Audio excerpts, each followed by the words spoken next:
اسمي حسنى ميسرة بنت محمد أجمل شريف. أنا من السنة الثانية التزام. Assalamualaikum. My name is Ain Sarah binti Muhammad Syahrizal and I'm from 2 Iltizam.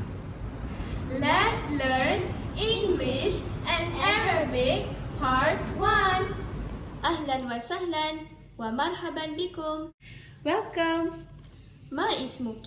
What is your name? اسمي حسنى. My name is Husna. كم عمرك؟ How old are you?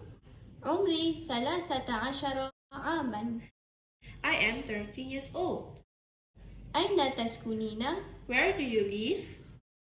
أسكن في ولاية بنانج. I live in Pulau Pinang. ما هوايتك؟ What is your hobby? هوايتي قراءة الكتب. My hobby is reading book. مع السلامة Goodbye. وإلى اللقاء. See you later.